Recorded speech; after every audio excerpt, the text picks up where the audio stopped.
the Colts right now, we're looking at them as 2.5 point favorites at home against the Houston Texans.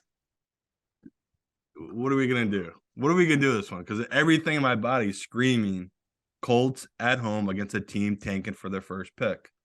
Like, is Saturday smart enough to tank this game? I don't think he is, because that's the move here. This is a divisional game. The Colts are playing for nothing. They should love to tank this game and make Houston not have the number one pick, but I don't see it happening. So this is a lot of game theory playing here with these two teams and these GMs and everyone matching up here, where it's like, I think the Colts are really dumb. They're going to try really hard, where the Texans, I can already see it now. They're going to rest a couple guys. I feel like that's going to be something that's going to happen here. We're going to see a bunch of guys pop up on their injury report. So right now it's supposed to be Sam Ehlinger being the quarterback here. That's the only reason I'm not making this. Matt Ryan is the backup. I think Saturday announced it today. Right. So to me, if we're betting this, the hope is kid lays an egg in the first quarter. They bring in Matt Ryan, and he tries as hard as he can to just win one last game before he heads off. After we talked about the last time he played was the greatest comeback in NFL history. I just think he wants to erase that. So it's just all lining up here. I know for a fact a bunch of pros are going to be on the Colts with me, because it's just what I talked about last week, Chad. I full on believe they had quit, and that looked like a team that quit against the Giants, right? I mean, that looked like a team that had fully given up. Have to come back on the other side, though, where it's the last week of the year. We've seen these teams that look like they're dead just for that 1 week. I mean, you read that stat last week about these teams that are playing for nothing for some reason show up.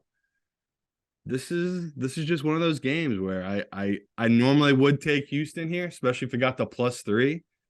But I'm looking at it where that's what the book's going to trap people with. People are just going to bet this +3 because it's going to be this Colts team. I mean, who's going to be taking the -3? It feels like the Bucs last week. So not going to make this my Simon Says. But as we sit here right now, I've already bet the -2.5. I just can't help myself. Oh, wow. Well, Simon Says right now is the Titans +6.5. Oh, right. But I don't know, man. No, it Jeff doesn't Saturday feel good. might not be smart enough to tank this game. But Lovie Smith, and it's not about smart enough. I just don't think he plays it that way. 100%. No, I think Lovey's going to keep on trying, but is it impossible now for the Bears to get the number one pick because Houston has that tie? Well, I don't think so. I read something today where it was not inconceivable that the Bears could still get the number one pick.